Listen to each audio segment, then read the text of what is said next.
Que el Señor les bendiga, hermanos. Vamos a desarrollar la clase del día de hoy. Ya hemos hablado acerca de qué es escatología, qué es el estudio de los acontecimientos futuros. También explicamos un poco acerca de las posturas con respecto al milenio. También tenemos un video ahí en el que hablamos del amilenialismo, postmilenialismo y premilenialismo. Entonces ya sabemos nosotros que nuestra postura es premilenialista. Nosotros creemos que Cristo vendrá antes del reino milenial y creemos que el milenio es un acontecimiento literal, algo que realmente va a ocurrir. Cristo volverá a su segunda venida y reinará en esta tierra por 1000 años, y nosotros que somos su iglesia reinaremos con él. Entonces nosotros somos también, por ser premilenialistas, también dentro del premilenialismo hay tres posturas con respecto a la segunda venida de Cristo y la tribulación.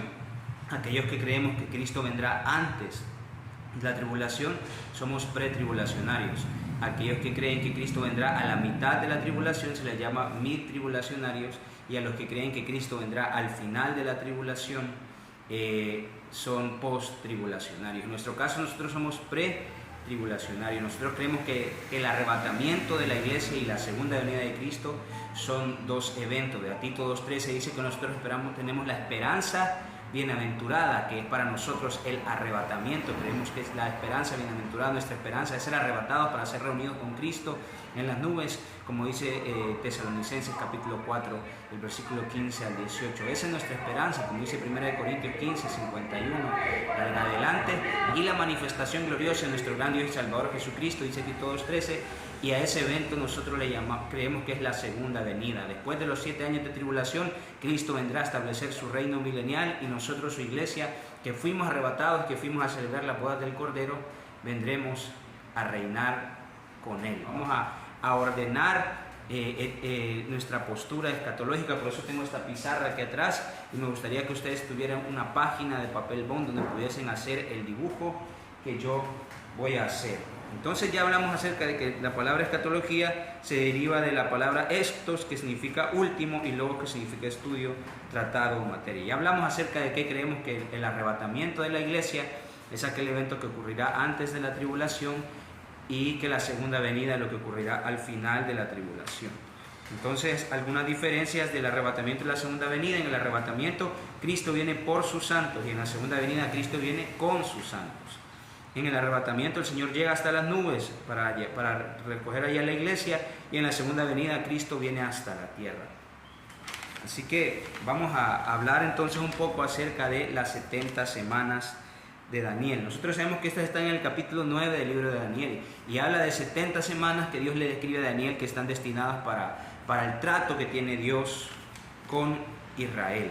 Entonces en el versículo se describe un periodo primero un periodo de 7 semanas, luego un periodo de 62 semanas, y luego queda separada una última semana. Entonces nosotros creemos que, en el hebreo la semana no puede referirse nada más a 7 días, sino también puede referirse a un periodo de 7, en este caso 7 años. Entonces estamos hablando de periodos de 7 años. Entonces primero 7 periodos de 7 años, que serían 49 años. Luego habla de 62 semanas, o sea, serían 62 periodos de 7 años, lo que sería 434 años. Y la tercera consta entonces de una semana más, que serían los últimos 7 años. ¿Qué es lo que creemos nosotros? Que Dios le estaba hablando a Daniel del trato que tenía con la nación de Israel, pero que hizo una pausa para dejar un periodo que le llamamos la plenitud de los gentiles, o la era de la iglesia, una oportunidad para que de todas las naciones pudiese haber salvación, que es la época en la que estamos ahorita. Entonces vamos a hacer un dibujo de esto. Quiero que hagan conmigo una línea de tiempo.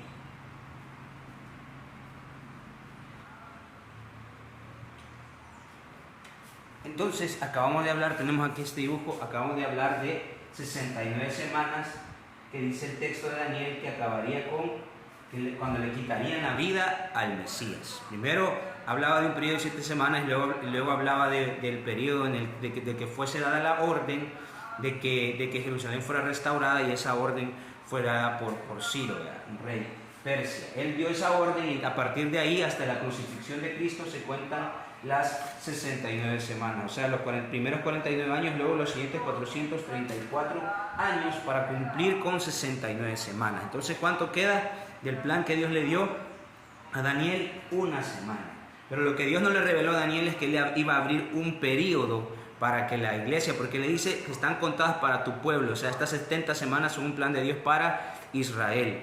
Pero lo que no le habló Dios a Daniel es que habría un periodo en el que Dios daría salvación para todas las naciones. Y ese periodo le llamamos la plenitud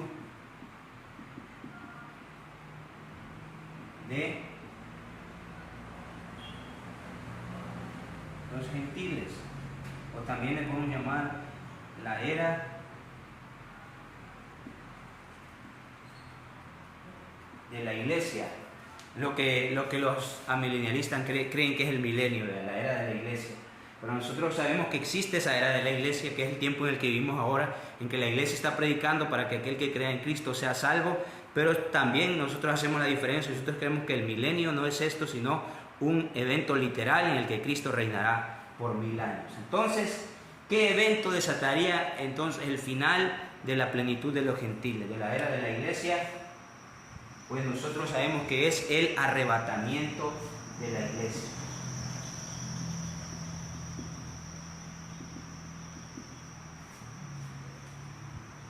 ¿Con qué texto podemos respaldar esto? Ustedes y yo lo sabemos, 1 Corintios 15,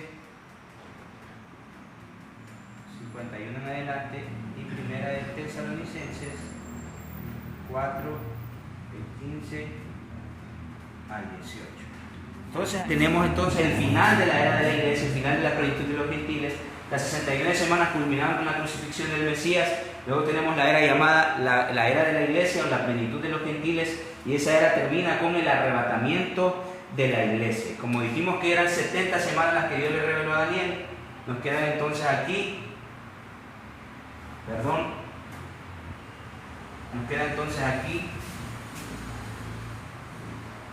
la semana 70, a que también le llamamos nosotros la tribulación. ¿Qué ocurre entonces en este momento?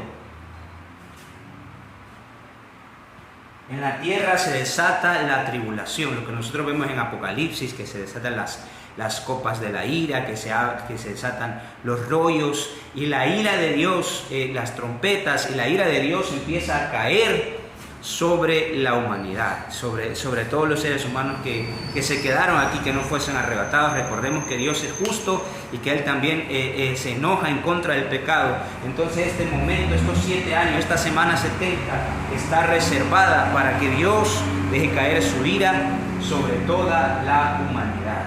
Sabemos que son 7 años porque es la semana 70 del tiempo de Daniel, y nosotros la dividimos en 2 periodos de 3 años y medio, que es la tribulación y la gran tribulación. Ustedes y yo conocemos las profecías que hay en la Biblia. El Mesías se va a levantar, va a reinar, va a traer paz por algún tiempo, y luego va a sacar sus garras, va a levantarse en contra de la nación de Jerusalén, va a perseguir a los judíos, va a perseguir a los cristianos, y ustedes y yo conocemos lo que la Biblia enseña que ocurrirá en estos 7 años, que es la semana 70 que Dios le reveló al profeta Daniel. Pero mientras en esta tierra están 7 años de tribulación, ya dijimos 3 años y medio de tribulación y 3 años y medio conocidos como la gran tribulación, nosotros los creyentes estamos arriba celebrando las bodas del Cordero. Estamos celebrando las bodas del Cordero.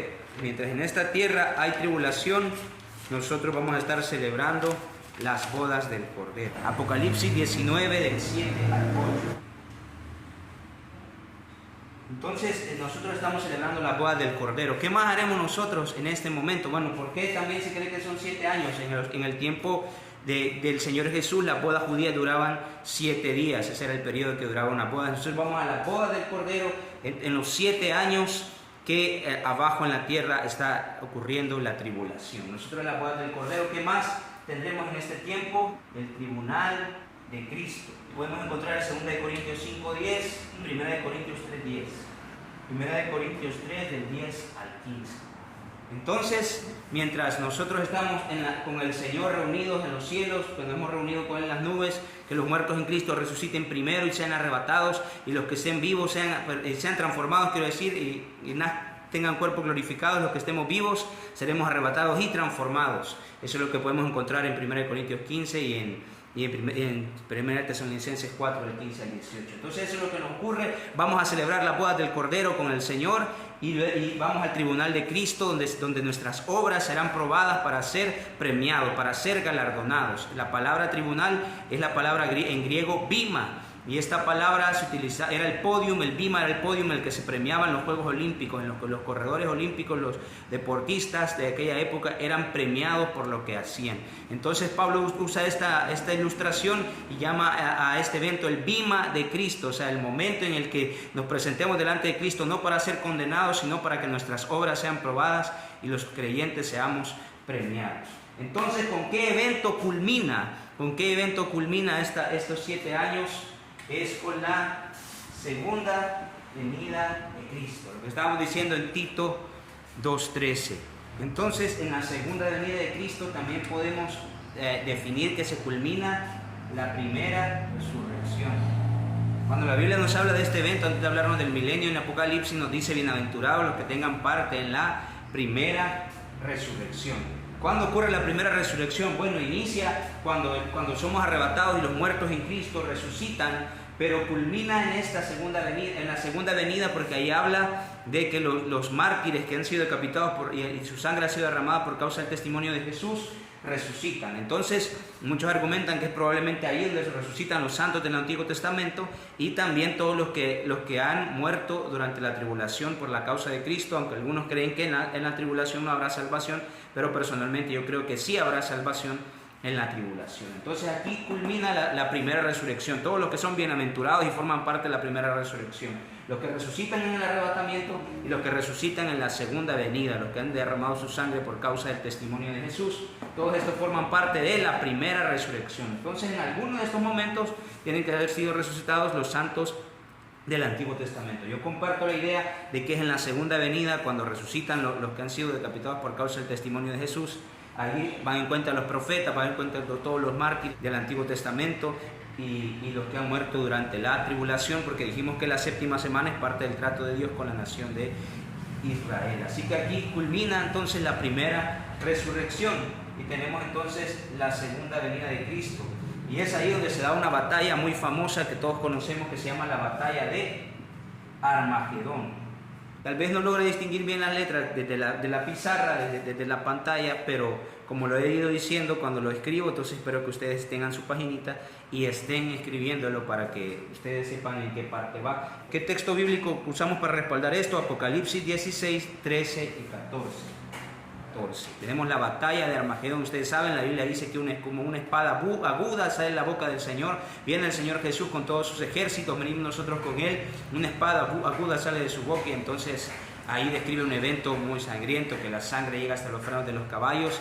Y entonces los ejércitos del anticristo que se han reunido en contra de Jerusalén son derrotados. Cristo viene a establecer su reino, a gobernar a las naciones con vara de hierro, pone sus pies sobre el monte de los olivos y este se parte. Él establece su reino desde Jerusalén, su reino que durará 1000 años. Entonces este evento es conocido como el milenio.